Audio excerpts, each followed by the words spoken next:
Entonces, fuego de caída. ¿Qué es eso? ¿Es peligroso? Si lo es, ¿qué tan peligroso es? ¿Y qué puedes hacer para prevenirlo? ¿Y por qué existe en primer lugar? Bueno, el fuego de caída fue una preocupación creciente para varias armadas en la década de 1910, especialmente en la última parte de esa década, y llegaría a dominar gran parte del pensamiento naval durante el período de entreguerras. Y verías los efectos secundarios de eso en varios cambios de diseño de acorazados, tanto en barcos de nueva construcción como en las modernizaciones de barcos existentes. Entonces, ¿cómo definimos exactamente el fuego de caída? Bueno, en pocas palabras, si un proyectil es disparado desde un acorazado hacia otro objetivo, presumiblemente en este caso otro acorazado, entonces ese proyectil va a subir al cielo en un cierto ángulo. El ángulo va a estar definido inicialmente por cuánto elevas ese cañón, lo cual obviamente también va a afectar qué tan lejos llega ese proyectil. Y luego, cuando vuelve a bajar, va a impactar el objetivo, con suerte, en un ángulo que está relacionado con el ángulo en que fue disparado, pero no es el mismo, porque obviamente va perdiendo energía a medida que avanza. Y cuando consideras un barco como una caja blindada, al menos en el caso de los buques capitales, ese proyectil podría impactar ya sea el costado de la caja o la parte superior de la caja, o sea, el blindaje lateral o el blindaje de la cubierta. Ahora, en los años 1900 a principios de 1910 y bueno, durante el siglo XIX que los precedió, el impacto, la parte superior realmente no era una gran preocupación, porque el fuego preciso, y de hecho el alcance de los cañones, era algo limitado hasta la invención del telémetro. E incluso una vez que se inventó el telémetro, cosas como la elevación máxima de los cañones y las limitaciones de los telémetros y las computadoras de control de tiro seguían significando que la distancia total que un proyectil podía recorrer y golpear un objetivo de manera confiable no era tan grande, comparado con lo que pensaríamos, digamos, en la Segunda Guerra Mundial. Y esto significaba dos cosas. Primero, estadísticamente hablando, si lograbas acertar al objetivo, era mucho más probable que le dieras al costado del objetivo que a la parte superior, en lo que respecta a esa caja blindada que oculta las partes vitales de un buque capital. Y en segundo lugar, incluso si lograbas acertar en esa cubierta, el proyectil llegaría con un ángulo tan poco pronunciado que sería bastante probable que detonara en una parte alta del barco. Ahora, eso obviamente no es bueno para nadie que esté cerca, pero en cuanto a las partes vitales, la sala de calderas, los motores, los depósitos de municiones, todos están bastante abajo en el barco. Así que si el proyectil pasó por encima del cinturón blindado, no va a detonar cerca de ellos. Y por lo tanto, una cantidad relativamente delgada de blindaje de cubierta para atrapar fragmentos y explosiones sería suficiente para protegerte. Además, incluso si el proyectil, digamos, atravesara el blindaje del cinturón en un diseño de la Primera Guerra Mundial, entonces una cantidad relativamente delgada de blindaje de cubierta podría desviar o rechazar ese proyectil, debido a que los ángulos eran muy poco pronunciados. Y eso nos lleva a nuestra primera parte de geometría, porque verás, todo se trata de ángulos. Como puedes ver en esta imagen relativamente burda, si tenemos un proyectil que cae sobre una placa de acero que está representada por nuestro hermoso bloque gris, entonces si cae verticalmente, es decir, perpendicular a 90 grados, representado por la línea roja, entonces tiene que atravesar una cierta cantidad de material que corresponde directamente al grosor de dicho material. Así que si este material fuera, digamos, de 1 pulgada de grosor, tendría que atravesar 1 pulgada de metal para llegar al otro lado. Sin embargo, como puedes ver con las líneas amarilla, verde y azul, el ángulo de impacto se vuelve cada vez menos pronunciado. Para salir desde el mismo punto, la distancia a través del metal se vuelve cada vez mayor, y esto es lo que se conoce como espesor aparente. Así que el metal en sí mismo podría tener, en este caso, solo 1 pulgada de grosor de lado a lado, de arriba hacia abajo. Pero en el caso de, digamos, esta línea azul que entra en un ángulo de aproximadamente 60 grados desde la perpendicular o un ángulo de 30 grados con respecto al plano de este bloque de acero, que sería el nivel de la cubierta, tiene que atravesar aproximadamente el doble del grosor del metal para llegar al mismo punto. Así que una pieza relativamente delgada de blindaje de cubierta puede tener el efecto, con ángulos de impacto muy bajos, de una pieza de blindaje mucho más gruesa que estaría resistiendo un impacto más directo y perpendicular. a una distancia de alrededor de 10.000 yardas más o menos, que se consideraría el límite superior de los rangos de combate a finales de la década de 1900 y a comienzos de la de 1910, el factor de multiplicación que obtendrías sería casi 10 veces. Así que una pieza de acero de 1 pulgada de grosor tendría un grosor aparente de 9.5 a 9.75 pulgadas, lo cual, si también tomas en cuenta el hecho de que el proyectil naturalmente sería desviado de la placa por ese ángulo de impacto tan poco profundo, estaría bastante cerca de ser suficiente como para realmente detener el proyectil. Así que una cubierta de 1,5 pulgadas de grosor o una cubierta de 2 pulgadas de grosor tendría más que suficiente grosor aparente para desviar cualquier proyectil entrante en los primeros años de la década de 1910. Ahora, por supuesto, hay límites para este principio. Ninguna lámina de metal es un cuerpo perfectamente rígido. Habría algo de desviación y flexión cuando un objeto pesado que pesa cientos o incluso miles de libras choca contra ella en cualquier ángulo. Y por eso habría un grosor mínimo necesario para desviar físicamente un proyectil de cierto peso y calibre, sin importar cuál sea el grosor aparente. Piénsalo como si dispararas una bolita de acero a un ángulo muy bajo contra una hoja de papel aluminio tensa. Ahora, teóricamente, la profundidad del papel aluminio que la bolita de acero tendría que atravesar en un ángulo muy bajo podría ser de varias pulgadas. Y disparar una bolita de acero contra algo entre 5 y 15 centímetros de metal sólido, aunque sea de estaño o aluminio, pues realmente no va a hacer mucho, ¿verdad? Pero debido a la naturaleza muy delgada del papel aluminio, aún así falla bajo las tensiones que se le imponen y luego se arruga, se desgarra y es empujado hacia un lado. Y algo similar podría pasarle a los proyectiles si, por ejemplo, pusieras entre 1,5 centímetros y 2,5 de blindaje y dijeras, oh, sí, eso estará bien. No lo estará. Pero con un poco más de grosor y estarás bien. Ahora, el otro factor involucrado en esta etapa del proceso es simplemente el hecho de que a 10.000 yardas se trata de un proyectil que probablemente llega con un ángulo de 5, 6, tal vez 7 u 8 grados. Y si echamos un vistazo a este maravilloso perfil lateral del King George V, que estoy usando principalmente porque tengo un escaneo bastante claro de él, y luego lo reflejamos, así que tenemos todo el ancho del barco junto a uno de los compartimientos de municiones. Y ponemos, como pueden ver, la línea de flotación.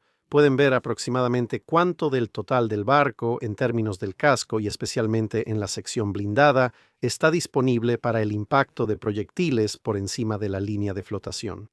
Y para debajo de la línea de flotación, vamos a tomar el punto en el que el cinturón blindado empieza a hacerse más delgado como nuestra profundidad máxima, lo cual, siendo justos, a distancias más cortas, probablemente sea bastante realista. Ahora, vamos a poner algunas líneas aquí. Pueden ver las líneas rojas. Ahora, las líneas rojas indican la trayectoria de un proyectil que entra a 6 grados. Así que un proyectil típico entrando a una distancia de aproximadamente 10.000 yardas. Y pueden ver que hemos elegido nuestro límite superior ahí, no hasta el otro extremo de la cubierta del barco, pero sí lo suficientemente lejos. Un proyectil que penetre la cubierta más allá de ese punto básicamente solo va a explotar en compartimientos aleatorios no vitales, posiblemente rebotar en el lado interno del blindaje en el otro extremo del barco, así que no va a causar daños críticos. Mientras que un proyectil que penetra el blindaje, en el caso de esta imagen, a la derecha de esa línea superior, al menos tiene la posibilidad de que fragmentos caigan, en este caso, en el área del almacén de municiones.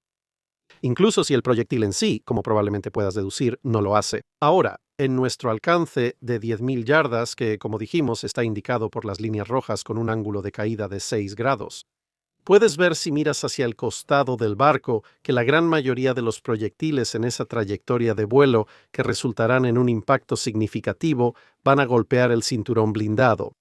Y relativamente pocos van a golpear la cubierta. Y como dijimos, si lo hacen, no necesitas tanta armadura para detenerlos. Sin embargo, también notarás que hay un conjunto de líneas verdes.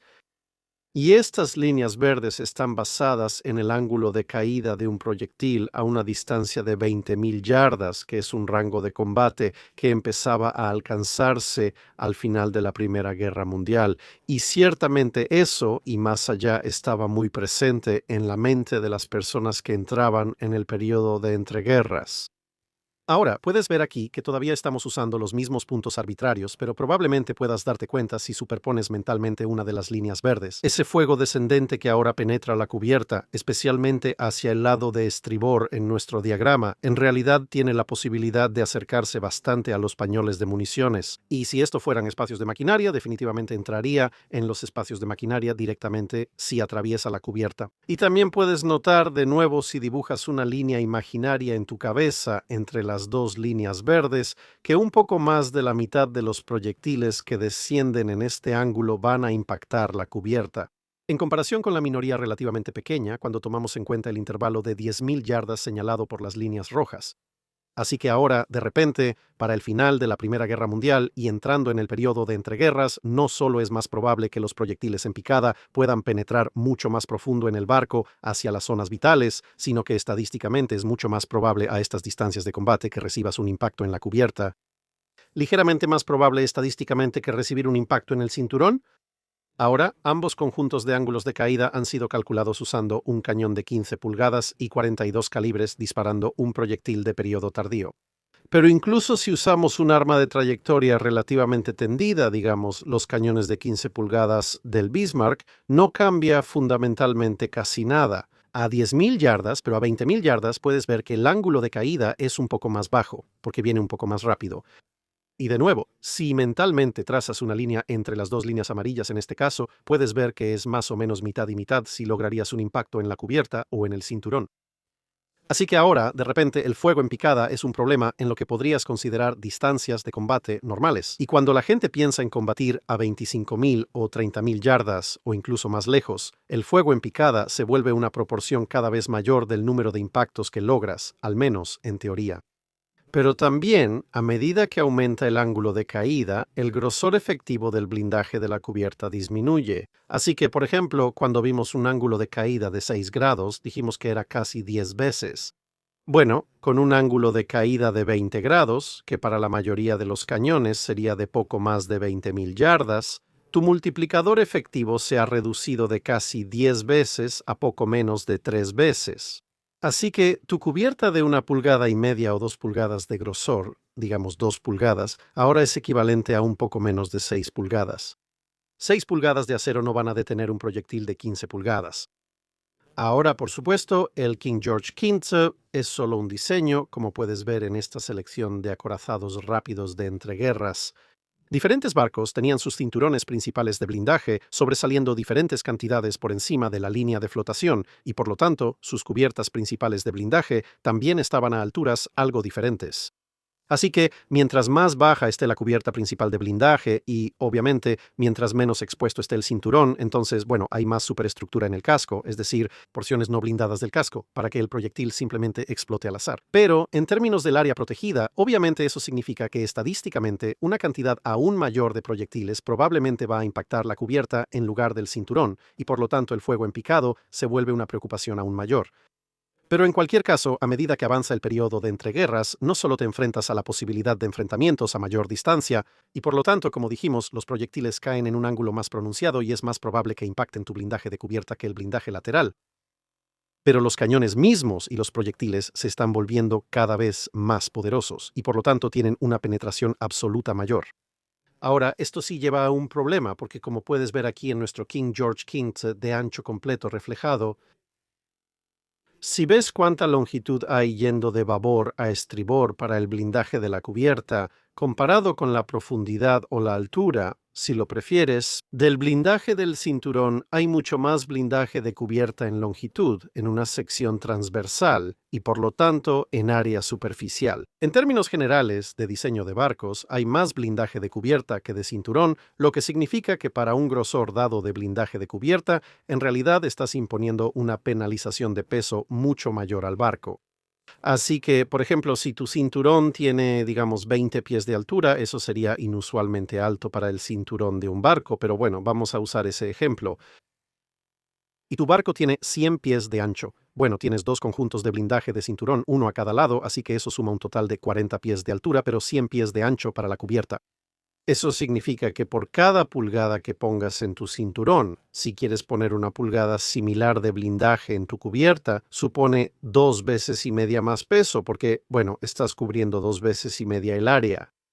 Y eso es antes de que entren en juego los cálculos de estabilidad, porque por supuesto ese peso está un poco más arriba que la mayoría de tu blindaje de cinturón. Así que la solución no es simplemente decir, oh, bueno, supongo que vamos a hacer nuestra cubierta tan gruesa como tu cinturón, porque básicamente terminarías con un ladrillo flotante, y quién sabe, puede que ni siquiera flote en ese punto. Pero aún tienes ese multiplicador. Sí, está enormemente reducido en comparación con los alcances de antes de la Primera Guerra Mundial, pero todavía está ahí.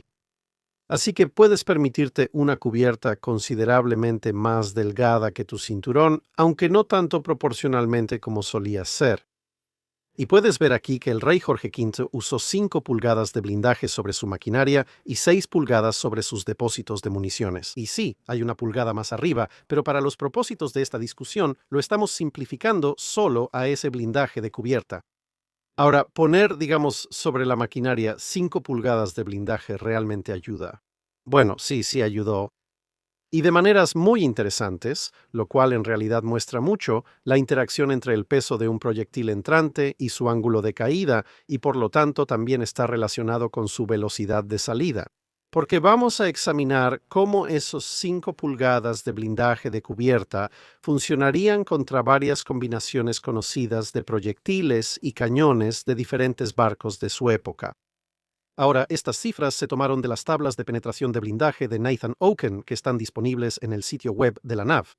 Todas han sido calculadas usando la fórmula empírica de la Marina de los Estados Unidos para la penetración de blindaje. Y cabe señalar que estas son cifras para la penetración de la cubierta. Ahora, por supuesto, incluso antes de eso, es decir, a menor distancia, todavía podrías terminar con desprendimiento y fragmentos por una penetración parcial o por una detonación sobre la cubierta que aún causa desprendimiento, así que podrías terminar con algún daño.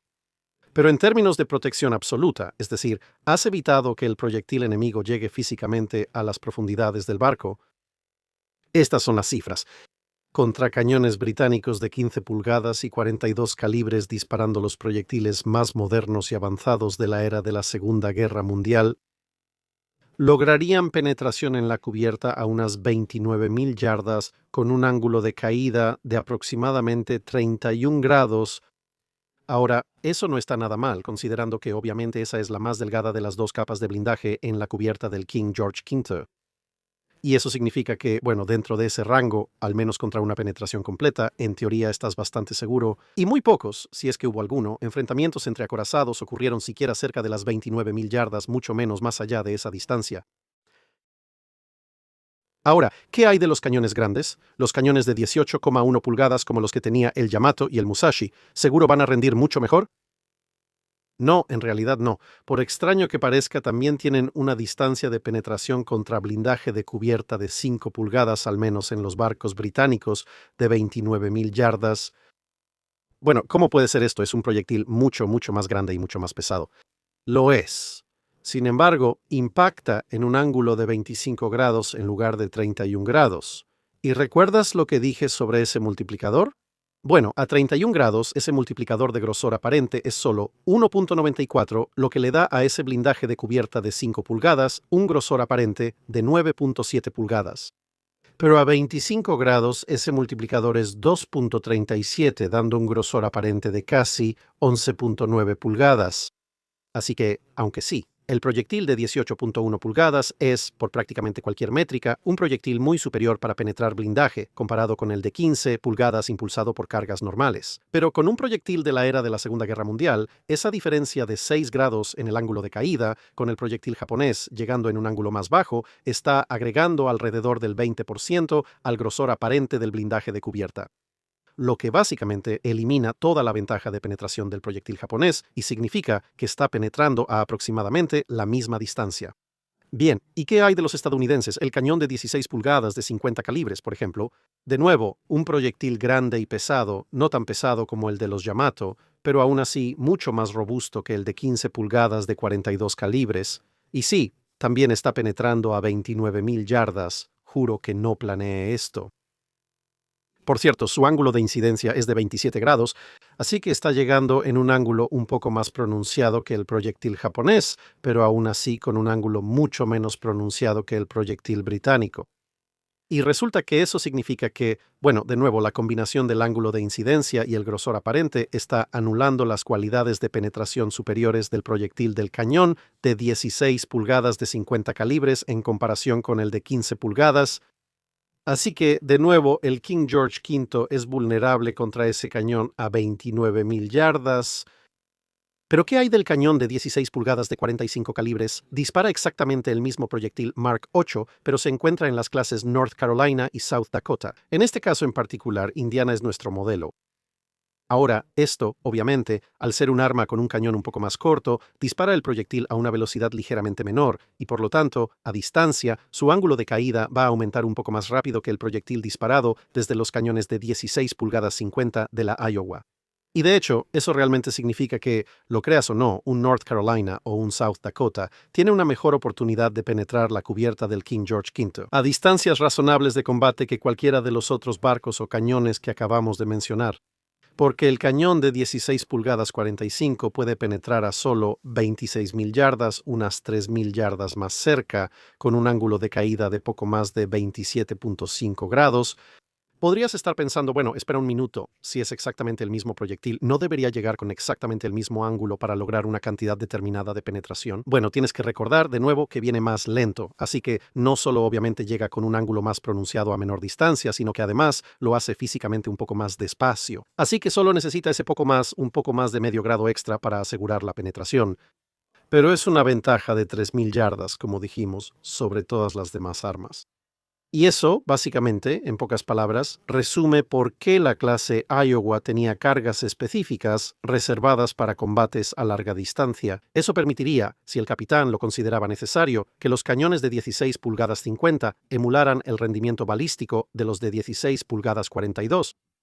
Cañones, porque en realidad eran mejores para la penetración de cubierta a largas distancias que los de 16 pulgadas 50, suponiendo que los cañones de 16 pulgadas 50 estén usando sus cargas completas o a distancias más cortas para atravesar el blindaje lateral, aún usas la carga completa, pero así es. Así que eso deja fuera a los estadounidenses y a los japoneses. Pero, ¿qué pasa con las otras potencias europeas? Bueno, Alemania, Italia y Francia eligieron diferentes versiones de cañones de 15 pulgadas, así que empecemos primero con los alemanes. Los cañones del Bismarck, célebres por su altísima velocidad también de cañón largo. Y resulta que, en realidad, para la penetración de cubierta, obviamente esto no toma en cuenta la penetración del cinturón blindado o la penetración del frente de la torreta, ni todas las otras cosas que podrían lograr. Pero para la penetración de cubierta resulta que este no es realmente el mejor de los planes. Porque el cañón de 15 pulgadas como el que se encuentra en la clase Bismarck solo puede penetrar el blindaje de 5 pulgadas del King. Los espacios de maquinaria del George V a 33.500 yardas con un ángulo de caída de 33 grados.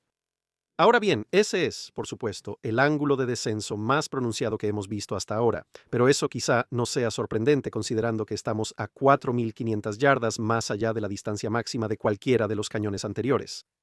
Y por supuesto también es indicativo de cosas como que el peso del proyectil en cuestión es algo más ligero que el Mark 8 Super Pesad o el de 18.1 pulgadas para el caso. Bueno, ¿y qué hay de los italianos? Bueno, desafortunadamente para los italianos, aunque definitivamente no querrías encontrarte con uno de sus proyectiles de 15 pulgadas viniendo hacia ti, si impacta en tu cinturón a distancias razonables de combate, asumiendo, por supuesto, que realmente te den, si impacta en tu blindaje de cubierta, al menos si estás en un King George V, podrías salir ganando, porque para el cañón italiano de 15 pulgadas necesita alcanzar una distancia de 34.000 yardas, 500 yardas más allá incluso que el Bismarck, para poder atravesar esas 5 pulgadas de blindaje de cubierta. Con un ángulo de caída de 29.2 grados. Obviamente eso es menos pronunciado que el del Bismarck, pero refleja nuevamente las diferencias en el diseño del proyectil, el peso del proyectil y el hecho de que el proyectil italiano probablemente todavía se mueve a velocidad de factor 6 cuando te impacta. Y eso por supuesto nos deja con los franceses, los cañones de 15 pulgadas que se encuentran en la clase Richelieu. Y están como en una etapa intermedia.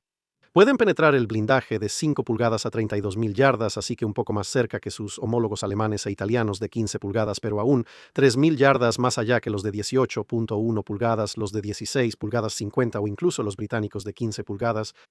Y su ángulo de caída a 32.000 yardas es de 31.6 grados, así que un ángulo de caída muy parecido al del cañón británico de 15 pulgadas, pero debido a la alta velocidad del cañón francés, está extendiendo esa ventana de penetración hasta unas 32.000 yardas y más allá. Así que, considerando todo, si quieres perforar blindaje de cubierta pesada en un enfrentamiento de acorazados de finales del periodo de entreguerras o de la Segunda Guerra Mundial, de todos los cañones modernos o relativamente modernos que puedas imaginar, el cañón de 16 pulgadas 45 o un 16 pulgadas 50 simulando un 16 pulgadas 45 probablemente sea en realidad tu mejor opción. Ahora podrías estar pensando, está bien, entiendo que hay una penalización de peso, pero dado que 5 pulgadas de blindaje pueden hacer esto, ¿por qué no ponerle media pulgada o una pulgada extra de blindaje y extender ese margen de protección aún más allá de cualquier distancia de combate razonable? Bueno, ten en cuenta que los compartimientos de municiones sí tenían esa pulgada extra de blindaje con 6 pulgadas y los compartimientos de municiones son un poco más críticos para que sigas con vida que una parte de tu maquinaria, aunque la maquinaria sea vital. Pero la otra cosa es el costo-beneficio. Teniendo en cuenta que si tomas, por ejemplo, de nuevo la clase Iowa en ejercicios a finales de la Segunda Guerra Mundial, se calculó que, incluso con todas sus ventajas de radar y sistemas de control de tiro, a 30.000 yardas, que, ten en cuenta, es solo 1.000 yardas más allá de lo que los cañones de 16 pulgadas 50, disparando sus cargas regulares, realmente podrían penetrar. La coraza de cubierta en ese punto, y esa es la coraza de 5 pulgadas, no la de 6. Solo anticipan una tasa de acierto de aproximadamente 2.7%, asumiendo que el objetivo fuera lo suficientemente amable como para ponerse de costado frente a ellos. Si el objetivo estaba maniobrando de alguna manera, esa cifra iba a bajar, y por supuesto, eso era en ejercicios. En combate real, la precisión suele ser mucho peor que eso. Así que digamos, para efectos del argumento, que hay un 1.5% de probabilidad de acertar a un objetivo de costado en condiciones realistas a 30.000 yardas, bueno, con 9 cañones en el barco, eso es alrededor de 7 u 8 salvas para conseguir solo un impacto. Y ese impacto podría no ser en la cubierta, podría ser en el cinturón blindado. Incluso si es en la cubierta, podría no estar sobre un espacio vital. Podría ser en la superestructura. Podría ser en la proa, la popa o en cualquier otro lugar. Y eso siendo generosos con el 1.5%. Si lo bajamos al 1%, por ejemplo, entonces necesitas más de 10 salvas completas solo para conseguir un solo impacto. Así que, cuando estás diseñando para lidiar con fuego en picado, no se trata solo de si podemos extender nuestra zona de inmunidad lo suficientemente lejos como para que sea prácticamente imposible lograr un impacto así. También es cuestión de, bueno, podemos ahorrar peso haciendo que sea extremadamente improbable y luego dedicar ese peso ahorrado a otras cosas como motores, lo que podría permitirnos cruzar esa zona de peligro relativamente rápido. Y luego, una vez que entramos en ese rango, no solo nuestra propia precisión aumenta, obviamente la del enemigo también, pero entonces nuestro blindaje de cubierta es funcionalmente inmune al fuego en picado. Y por supuesto, exactamente cuánta importancia le des a la inmunidad contra el fuego en picado y los diversos factores de riesgo involucrados va a depender mucho de a qué distancia planeas enfrentarte al enemigo. Si realmente crees que vas a estar combatiendo a tu enemigo a 25, 28, 30.000 yardas durante periodos prolongados, entonces sí, probablemente valga la pena invertir un poco más en el blindaje de cubierta. Sin embargo, si piensas que sí, probablemente empezaremos a disparar a esa distancia, pero vamos a acortar la distancia y llegar a poco más de 20.000 yardas o incluso a las 10.000 y tantas yardas para nuestro combate principal. Entonces, bueno, probablemente puedas ahorrar 1 o 2 pulgadas en el blindaje de cubierta y poner ese peso en hacer tu blindaje lateral considerablemente más grueso. Porque ahora, de repente, eso es lo que tiene más probabilidades de recibir los impactos. Y como ya establecimos, necesitas un blindaje lateral considerablemente más grueso que el blindaje de cubierta para resistir el fuego de proyectiles entrantes. Así que ahí lo tienes. Esa es una explicación muy rápida de qué es el fuego en picado, por qué es peligroso, cómo protegerse contra él y por qué. El blindaje de cubierta es más delgado, pero impone una mayor penalización de peso en los barcos, y cómo, usando un estudio de caso, los barcos en el período de entreguerras, y para ser honesto, incluso al principio de la Segunda Guerra Mundial, fueron diseñados para intentar hacer frente al fuego en picado. tanto en cuanto a la cantidad de blindaje de cubierta que colocaban como al tipo de tácticas y estrategias que adoptaban. Así que espero que esto haya sido útil y si tienen más preguntas sobre el fuego de caída o temas relacionados, obviamente háganoslo saber en los comentarios abajo, espero leer sus preguntas, pero muchas gracias por escuchar por ahora. Adiós. Eso es todo por este video. Gracias por vernos. Si tienes algún comentario o sugerencia sobre un barco para revisar, haznoslo saber en los comentarios abajo. No olvides comentar en la publicación fijada para preguntas de Dry Dock.